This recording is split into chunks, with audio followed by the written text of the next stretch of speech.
Where in the world was Scottie Pippen? Welcome into the Windy City YouTube with yours truly, Mark Carmen at the Carm, and Play Hard Hoops.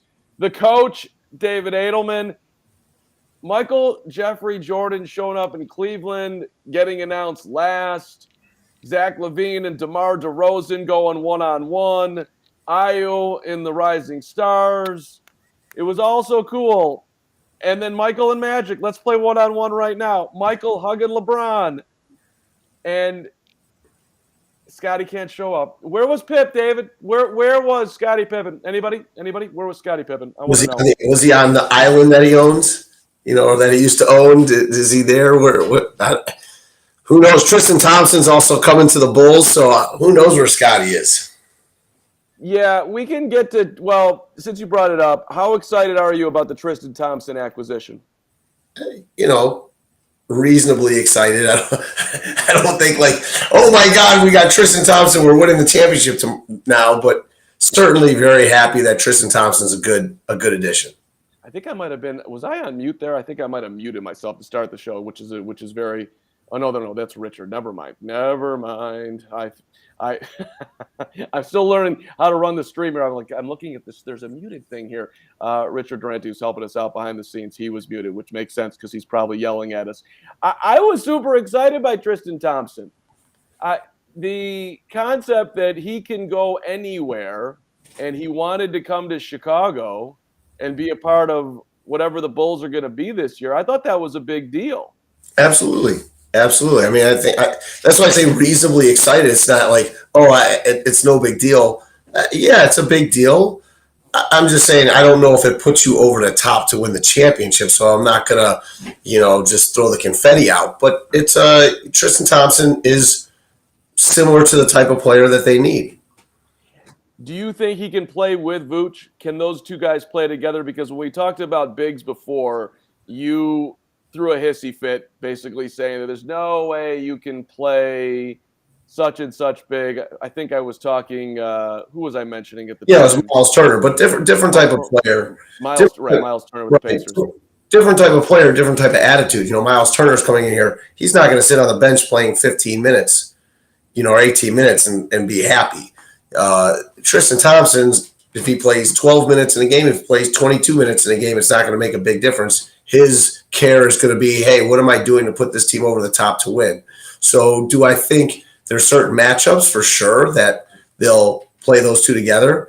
And, Tristan is a type of player, hey, put the ball up on the board and let me go get your team extra shots. That's what he is going to offer this team. And that is a significant weakness for this team. And there could be times where they say, look, we're not shooting great from the outside, so let's get a rebounder in there and get more shots up. I think this whole season right now, it feels like it's going to come down to, at least when I say comes down to, I'm not talking about winning an NBA championship. I'm not even talking about going to the Eastern Conference Finals. But I am talking about at least winning one playoff series. That Zach LaVine knee situation is enormous. It cannot be overstated.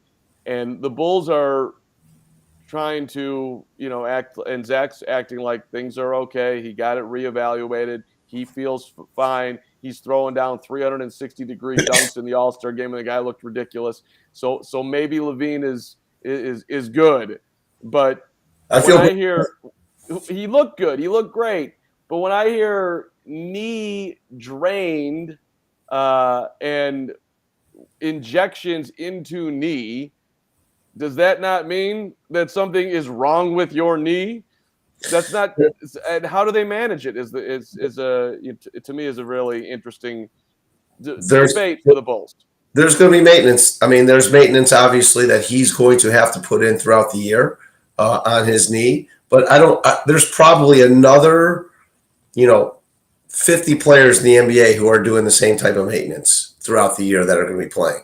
Now with LaVine, it becomes a bigger deal in the sense of how much he plays. They need him to play 35 to 38 minutes a game. So obviously there's the concern on that, but having maintenance on knee I think is a little more common than you might anticipate. Sounds to me like he needs a little procedure, and then maybe they wait to the offseason to get it done. But Probably. well, I'm just looking at the schedule. Thursday night they get back at it with Atlanta. Saturday, Monday, Thursday, Friday, your first back-to-back. So they got one back-to-back in the second half. And then they don't have another one until the 21st and 22nd, and that's 3 and 4 nights when they play Toronto, followed by Milwaukee. But they play 21, 22, 24, 26, 28, 29 back-to-back with Washington. One day off, then the 31st, the Clippers. Second, cool. Fifth, sixth, Right. again with Yeah, Boston. they got a tough schedule. They got a tough schedule, and they're playing a lot of games.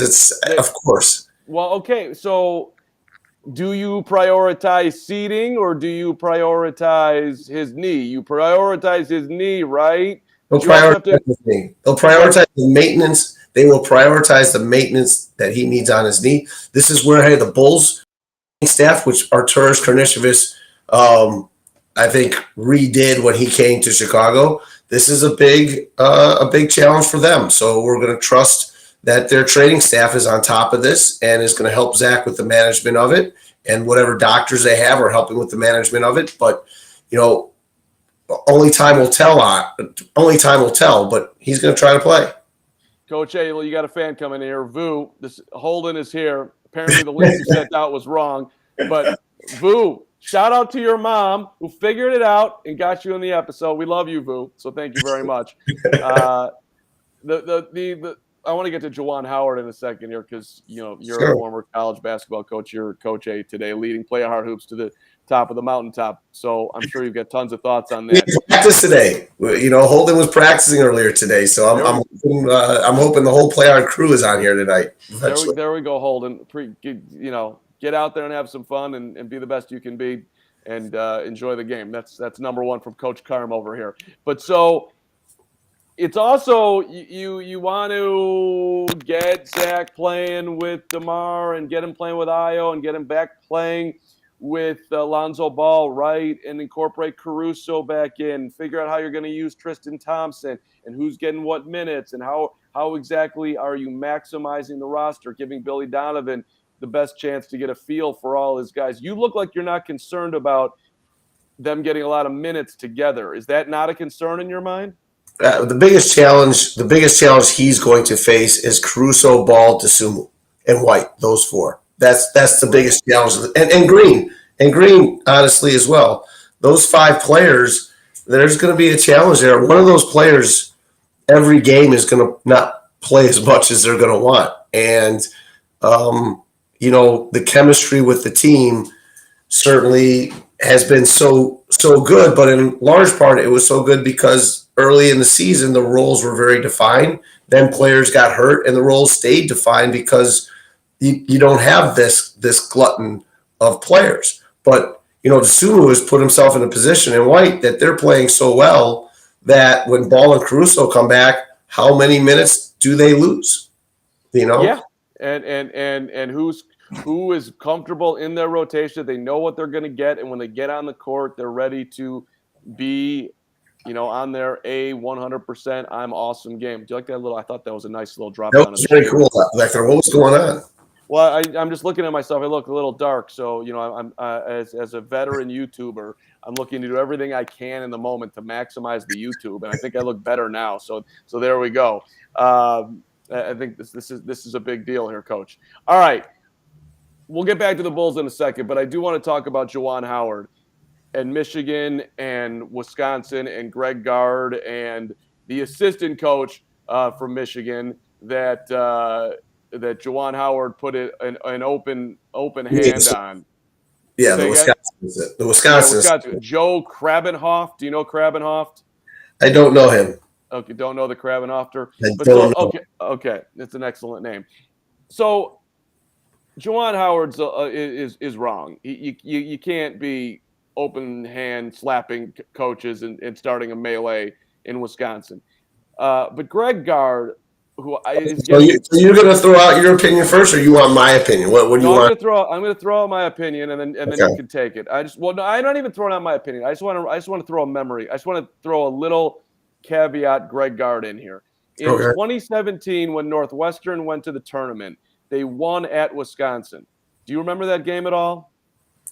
I think I do. I kind of vaguely remember something happening here. Right. So it's the end of the game, about 8 seconds to go. Cats get a steal. Bryant McIntosh throws it ahead to Sanjay Yeah, Lumpkin. I remember this now. Yes. Lumpkin throws down a ferocious dunk.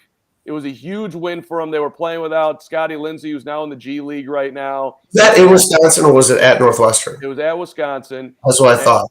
Yeah, and for some reason I was at the game with Adam Hogue, but that doesn't matter. But so he throws down a dunk. Northwestern wins at Wisconsin, and Chris Collins jumps through the Kohl Center on the dunk by Lumpkin. Okay, I mean he went nuts. He was so happy, the big fist pump, the whole thing. And I actually was like, it's a little over the top. Like you're acting like a player right there, not a coach. But Greg Gard, he came up to Collins and his assistant coach, and they were irate basically at Chris for celebrating and not comporting himself in the right way. And I'm thinking to myself, what kind of asshole are you? Like, don't you understand? This is Northwestern, who's never made the tournament. This was an absolutely enormous win. Shake his hand, and the dude got excited. He didn't stand over one of your players. He just, and so from that moment on, I was never a huge Greg Gard fan. So this time, Jawan's pressing down 16, which is weird, and Gard's calling timeouts, which is weirder. And then Howard tries to walk off the court. Just want to lay all this out. He tried to walk off the court. Gard stopped him. Howard says, "Don't get in my way." And then from there it escalates, and then Howard loses himself, and he's. Well, Howard said something to Gard first. Howard said to Gard, "I will remember that."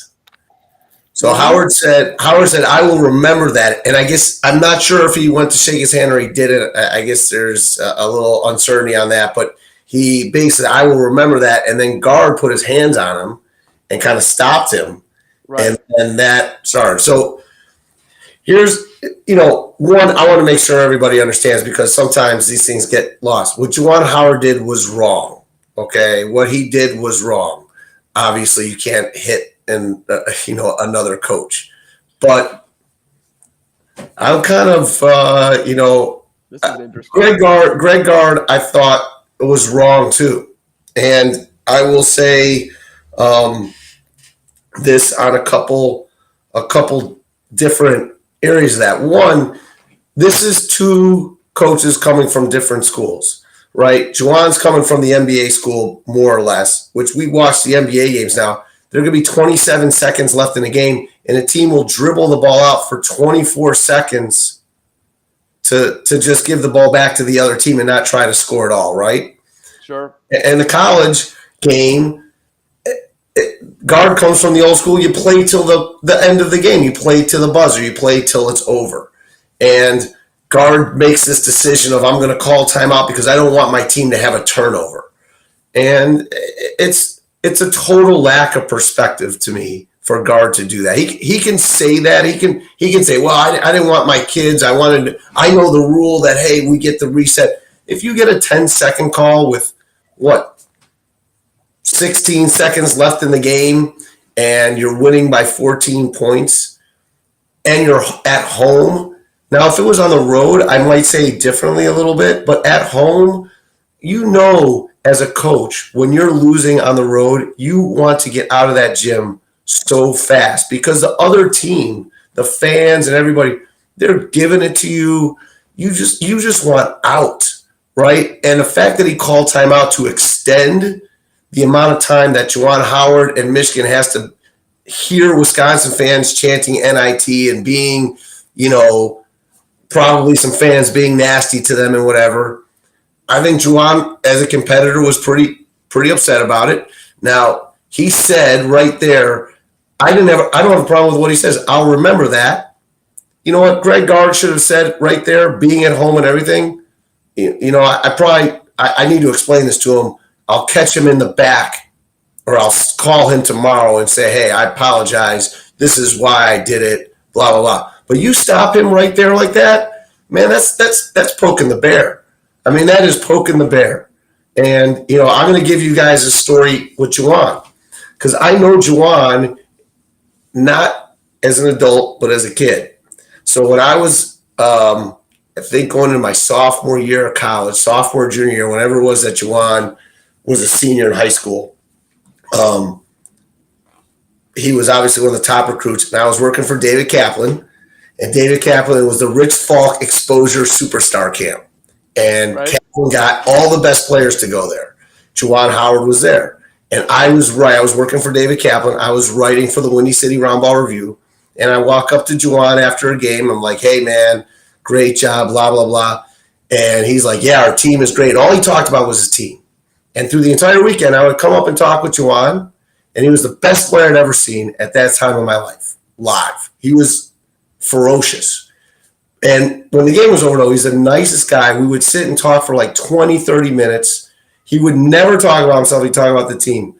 I went back, to Pitt, and our coaches said, we actually are one of his 5 home visits. He liked you, and we're now one of his 5 home visits. It was us, Dayton, DePaul, Arizona State, and Michigan. And he was going to go to Michigan no matter what. But, so I got to know Juwan there. And I can tell you, Juwan is a fierce competitor, a ferocious guy, and a team guy. And I understand why I was upset. And I understand he was wrong. You can't throw a punch at a guy or throw up a hand at a guy and go crazy. But I get why I was mad. I think Greg Gard deserves a little bit more. I'm just saying, I think because he threw the hand, right, we then kind of disregard Greg Gard's mistake in it, right? My point is that. Oh, okay. And by the way, I just love that your meeting 20 years ago, 30 years ago with Juwan Howard, you will carry water for Howard. Absolutely. Quid pro quo. Absolutely. 100%. Yes. Yeah. No, it's fine. You laid it out here. You are pro Juwan. Pro Juwan. What's amazing to me, because this is, last year in the tournament, he had a problem with Mark Turgeon and Maryland, who's no longer there. And to your point about Juwan, like every time you talk to Juwan, incredibly impressive. Balanced, smart guy, tremendous career, just an interesting guy, nice guy. Yet there is an amazing job last year. I think stunned everybody the job he did. Right. All of it. And yet there is obviously a button that you could push with him where he's going to lose it. And what he needs to strategize in his own, if I may just throw a little tidbit to Juwan, who I know is a huge fan of this podcast and this YouTube show, you got to know that, there's a great chance that you're going to have a moment in time when you're playing Wisconsin and Greg Gard and you're losing that you're going to be close to losing it. And it's kind of like you got to sort of think ahead to what am I going to do in this moment. And he just got lost in the moment. And what Michigan is saying, I'll read you the quote here. Their AD Ward Manuel called up Wisconsin, apologized to their AD Chris McIntosh, to their president Mary Sue Coleman, to their chancellor Rebecca Blank. Quote, I am aware of and watched the end of our men's basketball game. There's no excuse for any of our staff or student athletes to get into a physical altercation with others, regardless of instigating factors. I reached out and apologized to everybody who I just named for the totally unacceptable behavior. So it sounds like he's going to be suspended, I would assume, for the rest of. He's got to be, because you can't do. I mean, right. But so how much? And you have to punish him for that. No, I get it, and so in my mind, that sounds like you're going to punish him all the way through the Big Ten tournament, maybe even through the end of the year. I would hate if they do. I would hate if they do that. I mean, Phil Martelli, when he was at St. Joe's, he walked off Duquesne's court, flipping the double bird to everybody. I mean, like, there are there are occasions where things like these happen. And he didn't get suspended for a game. It's like, because this is such a big story. I think some people want him to be done for a long period of time. Hey, suspend him for a couple games, force him to do some sort of anger management training, something like that, or do something that says, hey, I got to understand to control myself in a temper situation, and let him get back out there and coach his team and let those kids be coached. I think it's easy, right? It's an easy thing to suspend him for a long time because the team's not doing that well. They probably don't make the NCAA tournament. But if this was a team playing at the top of the division, was going to go play in the NCAA tournament, all that stuff, there'd be a lot of people saying that you can't suspend him for so long. You can't suspend him for so long, because then it would be hurting the kids. So it hurts the kids no matter what. Yeah, and that part of it too. It's like, dude, what do you do now when you go in the locker room after the game? I mean, you gotta eat it, right? Sorry, guys, I lost my composure. You can't do that. But he didn't really do that.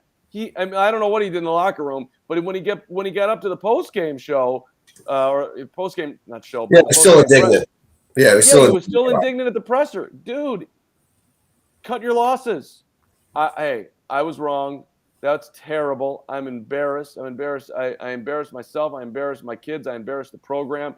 I'm going to pay a steep price for it. I can tell you this much: it's never going to happen again. I apologize to Wisconsin. And obviously, there were some things that got under my skin that I should have talked about in private with Greg. And I still plan on having that conversation. But I was 100% wrong. And then you're done. I assume that's coming. Right. I assume that's coming. Well, it didn't come yesterday. But all right. I was yesterday. He was flaming hot still yesterday. Yeah, I just, but like, oh my God. I mean, and maybe like he's just that flaming hot, or however you just put it, has helped him get to the level that he got to in life.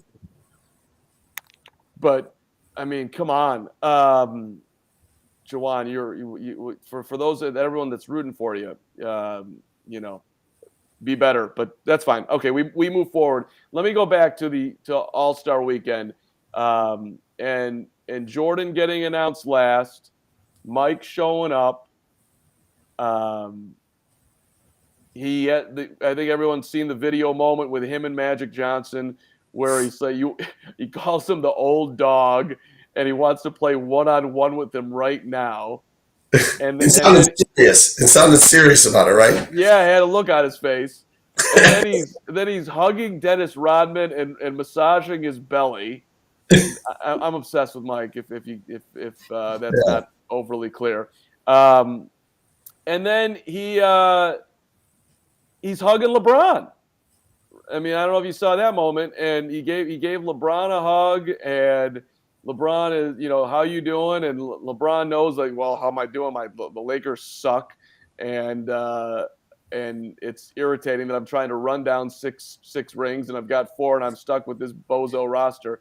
And Jordan like pats him on the chest, like, you're gonna do it, and like these two have, like, LeBron's dunking against the Bobcats and staring down Mike, or the Hornets, whatever. Excuse me. He's dunking. He's Jordan sitting at the end of the bench, a couple of years ago, and LeBron's staring him down. And LeBron's getting on videos talking about when his Cleveland team won it in 2016, that he's the GOAT.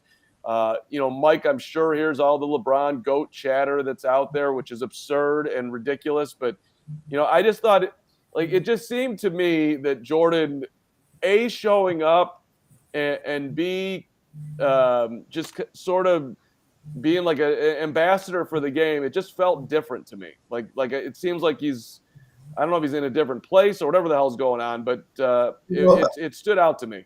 He did. I don't think anybody knew the relationship that Michael had with Kobe.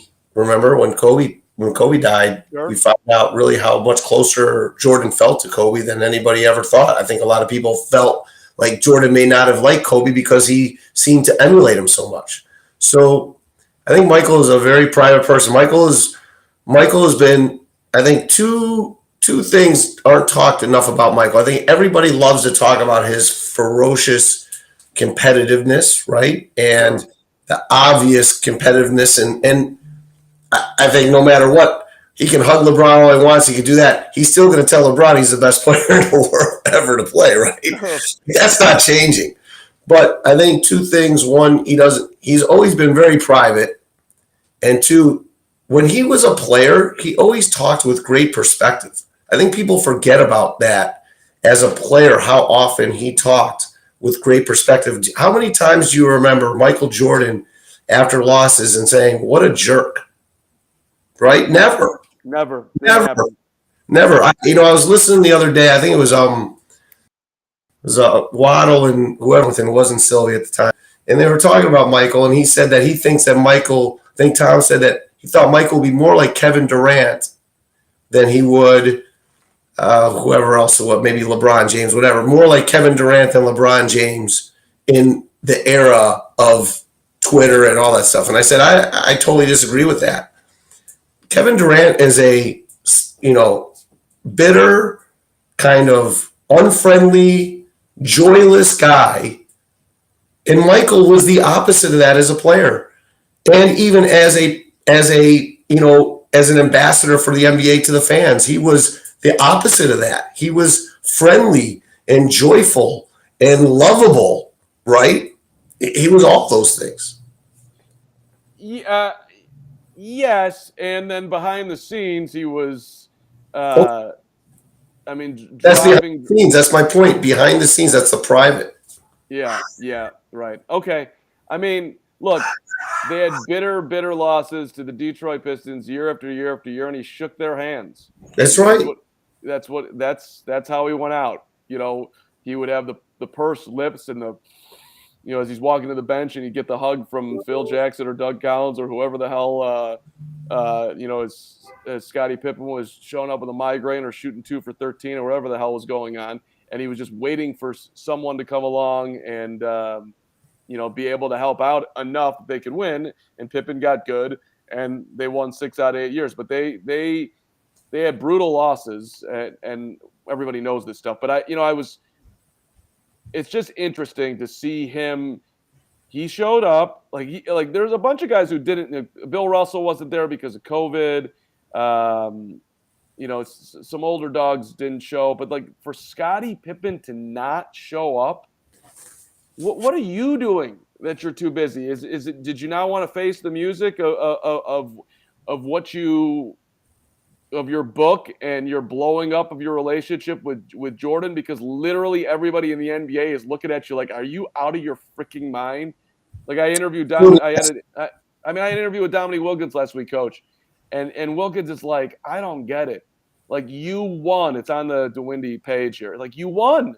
And I'm looking at Dominique. The best player that Dominique ever played with in his career was Doc Dam Rivers. He was a nice player, but it was, he never had a running mate. Atlanta never made it to the Eastern Conference Finals. You had the Celtics and the Pistons and the Bulls were sweeping them out later. If Dominique, imagine if Neek is playing in Chicago with a young Michael. I mean, they might have won the title then. Different because they're both scorers, but he's got to look at it like, I was 3 times the player that Scottie Pippen was, but Scottie Pippen is considered by most everyone widely better than me, right? Scottie would be the Kevin Durant. Scottie's Kevin Durant, right? He's the one what does Scottie want? I mean, at the end of the day, the guy was on ESPN. Now he's not on ESPN anymore, right? He was a Bulls ambassador. Now he's not on the front of the bench as a Bulls ambassador. Like at the end of the day, where is, Scottie had kind of made himself a fan favorite in a lot of ways. That's how you get to be on television again. And that's how you get to be an ambassador of a team, and then just torpedoed it. Like just literally torpedoed it for one reason, to say that you didn't like Michael Jordan. Like you thought that was going to sell books. I think it's done probably the opposite. It's probably isolated him. It's probably isolated him. So I feel bad for Scottie or whatever he's going through right now. Kind of feel bad for him on that. Well, I don't feel bad for the guy because, I mean, look, you made more money than Jordan made on the court. Now, granted, Jordan made 20 times it off the court, and Jordan wasn't an idiot and bought a plane with no engines and some of the other financial things that Scottie has done that have not been great. But like, dude, you made over $100 million playing the game of basketball. I get it. Like, you think you should be closer with Michael financially, and you're complaining about the fact that Jordan got 10 million for The Last Dance and you got none, and the stories were about Mike and they weren't. And even though the second episode was dedicated to you, you didn't like that at the back end of the episode it went back to Jordan. I mean, it's just so petty. And then to not and to not show up at the top 75, like, I mean, the NBA fraternity is very cool. Like, yes, these guys, they love the sport, and even with the rivalries, like, just a lot, they put that aside, and it was like, even Isaiah, who I'll forever can't stand, but he introduced. There was one video, I don't know if you saw that, where Isaiah's introducing Dominique to Dennis. So clearly, Neek hated Rodman from back in the day. right. Hey. He's like, Neek. This is Dennis Rodman. I don't know if you guys ever met. Like, and Isaiah's laughing. Yeah. Let's push this to the current. Like, is there really anybody cooler than Steph Curry? I mean, oh my God. I mean, come on. Is there, like, if you could ask your son to be anybody, like, that's the guy. Like, Steph Curry, it's just incredible. Do they teach that at Play Hard Hoops, to shoot a 45-foot three, and then when it's halfway to the hoop, to turn around and start running down the court? I teach the opposite. Maybe I'm wrong. Maybe I should bring in Steph and have him, teach. I said, if I got Steph Curry to partner with Play Hard Hoops, I would have the biggest program in the world. The guy, how many threes did he have? He had 16, 16 right? threes. And that three where he hits it and he just turns around and he's talking to the fan. I mean, it's just, I said one of the things that we have to talk about, like, when you talk about Durant, LeBron, and Curry, obviously those three are the best players of this generation, right? After Kobe, right? You would put Kobe in there. Dwayne Wade obviously was great, but those three players are the three linchpins of, my kids' generation. And while LeBron obviously is going to go down as the greatest player, I don't dispute that. There will be some people who will talk about Kevin Durant was even better than LeBron. I don't dispute that. But Steph Curry, I think his ability to make basketball fun and how he helps a team to succeed. I mean, think about the end of that game, right? Think about the end of that game, how they were trying to defend Steph Curry in the NBA All-Star game. Yeah. Like, dude's just chasing him around. Like, we're not going to let you score this basket. We're chasing you. Like, they don't do that with LeBron. They just say, okay, LeBron, shoot it. Right? Like, Curry is really an amazing player. He is, and I'm asking the question, by the way. Do you think he ranks higher than Magic, Isaiah, Stockton, whoever you want to throw out there? I've had him behind Magic. I think Magic. I think it'll be hard to go ahead of Magic. I think Magic is the other player like Curry who played with a joyfulness that made everything better. And, while I think you could almost consider him even, because Magic, I think, is the best point guard of all time. And I think Steph Curry is the best point guard of the new generation of point guards, right?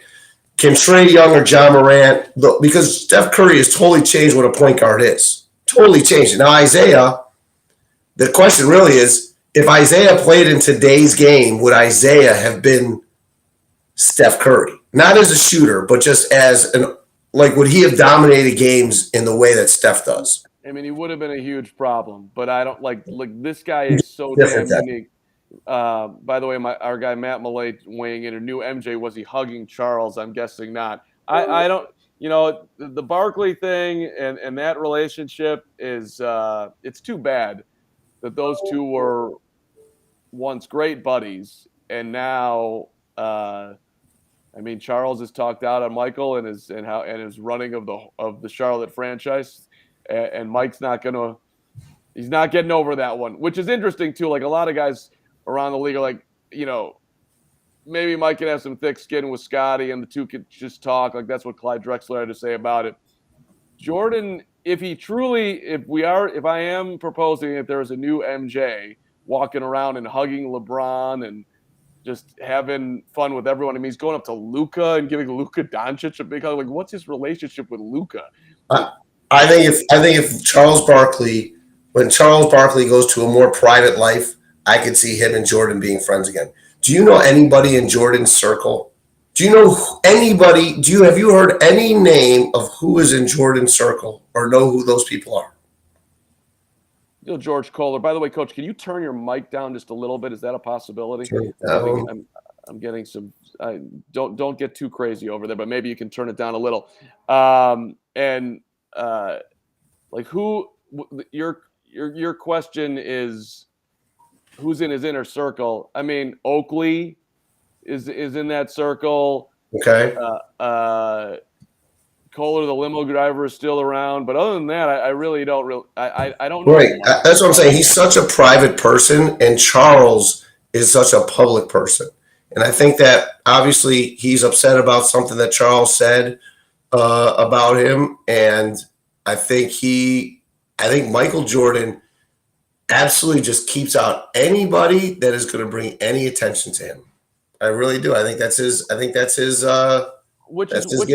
Which is why I was surprised that like part of it's like, would Jordan show up to a top 75 at the All-Star game? Like, right.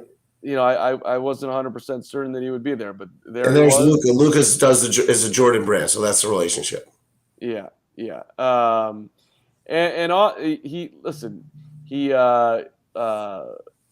showing respect to Jerry West. Yeah. The NBA, it's really like I loved when LeBron was over there. Like he's picking up whatever it was. I think the ball was out of bounds, and he stops and he sees those guys, and he talks to Jerry and whoever Jerry was sitting next to. I forget. That fraternity, like there's something about NBA guys like Steph Curry hits a ridiculous three and everybody goes nuts. Even back in the day, like I got Dominique Wilkins and those guys on my mind because I got to talk to them last week. But like the Atlanta Hawks were falling all over themselves when Bird was putting up 60 in a real game against them because it was so ridiculous. Like dudes they love the game and guys who are doing absurd things on the court. Like Jordan's switch hand against the New Jersey Nets in a regular season game. The whole Nets bench goes crazy. By the way, Sam Bowie was on that bench. He was the one guy that wasn't going crazy because, of course, Portland drafted Bowie ahead of Jordan in '84. But like, I don't know. There's just something so personal about basketball. There's something so personal. It's kind of funny. My son's playing, 8th grade feeder basketball, and one of their players did an ankle breaker, and it got posted on like Slouch or whatever the new thing, Slouch. I don't know any of this stuff, but my son shows me the ankle breaker, right? Shows me the ankle breaker.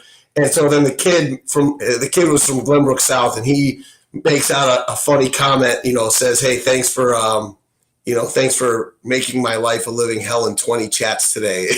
Like I've officially retired from basketball. Like there's just something so personal about basketball, but that personal also can be a lot of fun. I think, that's the sad thing. We have the opposite of the Juwan Howard, right? Where basketball can get personal and ugly.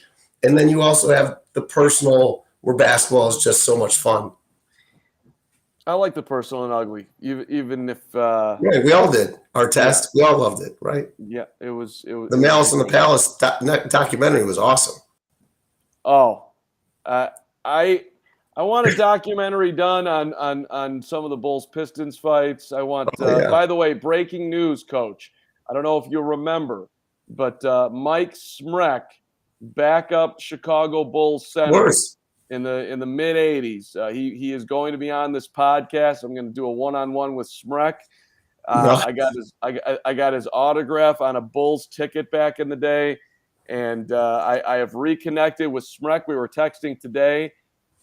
I know you're excited about this, but Mike Smrek, the former Bull, who was on the team that Jordan put up 63 against, there's going to be good stories here. He won a championship with the Lakers. Something's going to be amazing here. Love it. So I have one thing to add: the All-Star dunk contest. I've heard like people say, "What should they do with the dunk contest?" I would love for them. Here's my thought on the dunk contest, and that is best dunk. Just best dunk. Just get some of the star players. Hey, do you have a best dunk? Because I think the reason the star players and the John Morants, they don't want to go out there and dunk, and come up with 6 different dunks and do all that, and the potential of getting hurt. And it's become so boring now with this whole minute where they missed 4 dunks. They have a minute to do it and it takes 4 dunks before they finally make it. I would love for them just to be like, hey, and they have to show the dunk privately, right, to the NBA. So one person gets the private dunks and picks the 5 dunks they like the best. And then they put them out in front of us on All-Star Weekend. And no one's allowed to video. The only video of it is, the one, person who gets it from the NBA. And if you had the one dunk, it would be awesome.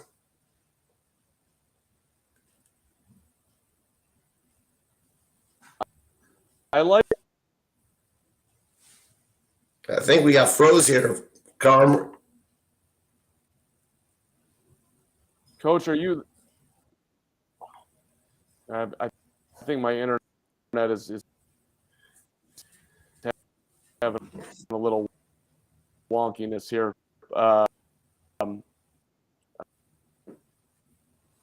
hope you can hear me. I can hear you now. You're back now. Simon was very fired up about the Michael Jordan, the Jordan stuff. I like it, Simon.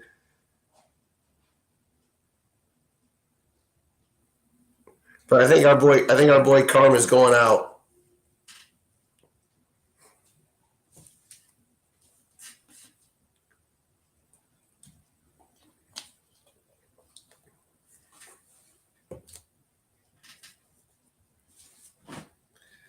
Well, to everybody who watched the Windy City podcast today, thank you so much for checking it out.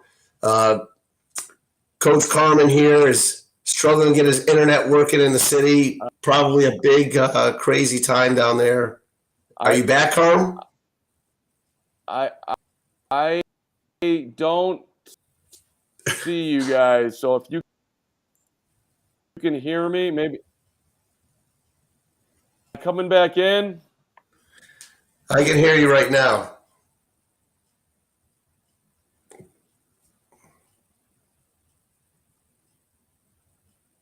All right. So I will let Mark Carmen end the podcast. I'm going to say goodbye here from Play Hard Hoops and the Windy City podcast. Talked about the Bulls, talked about the NBA, and it was great. Loved it.